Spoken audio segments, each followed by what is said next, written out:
Hello viewers, welcome back to my another vlogs at Junbil Mela.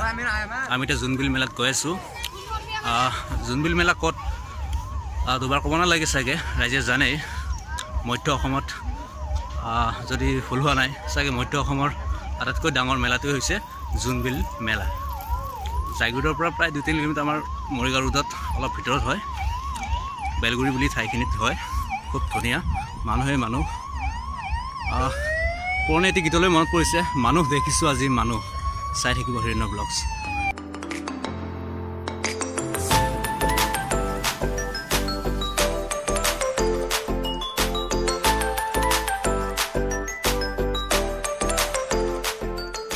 Okay viewers, আমি finally আহি পালোঁ জুনবিল মেলাত।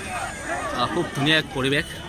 জুনবিল মেলাৰ উৎপত্তিৰ বিষয়ে ক'বলৈ গ'লে গোভা ৰজাই তেতিয়া ৰাণীৰ সৈতে বিহাৰ কৰি আহিছিল। বিহাৰ কৰি আহোঁতে এই বিলখনত নিশা জোনৰ পোহৰ পৰি পেলাই চকুত পৰিছিল আৰু জিলিকি উঠিছিল বিলখন। সেই তেতিয়াৰ পৰাই জোনবিল বুলি জ্ঞাত হৈছিল। হেবে চনাই পিল হঙত, অৰ্থাৎ তিৱা ভাষাত অসমীয়া যদি উদাহৰণ কৰিবলৈ যাওঁ, হেবে চনাই পিল হঙত মানে হৈছে বিলখন জোনবিল, জোনটোৰ দৰে সাদৃশ্য আছে। সেই তেতিয়াৰ পৰাই ৰজাই ৰাণীক কৈছিল কথাখিনি যে হেবে চনাই পিল হঙত, বিলখন সাদৃশ্য জোন, নিশাৰ জোনটোৰ দৰে। তেতিয়াৰ পৰাই এই ঠাইখিনি বা ইয়াতে এক ধুনীয়া এক পৰিৱেশলৈ ৰূপান্তৰিত হ'ল। খুব ধুনীয়া পৰিৱেশ ইয়াত দেখুৱাই গৈছোঁ, চাই থাকিব।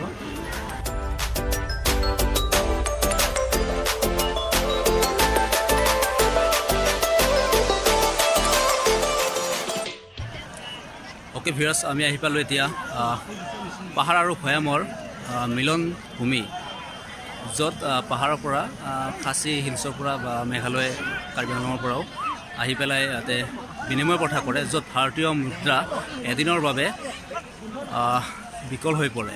অৰ্থাৎ ইয়াত মুদ্ৰা প্ৰচলন নহয়, কেৱল বিনিময় প্ৰথা চলে।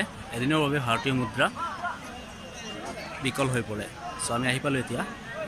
মই দেখুৱাব নোৱাৰিম যে ইয়াত কেনেকৈ বিনিময় প্ৰথা চলে, টাইম আছে, সেই সময়খিনি আমি আহিব নোৱাৰিলোঁ।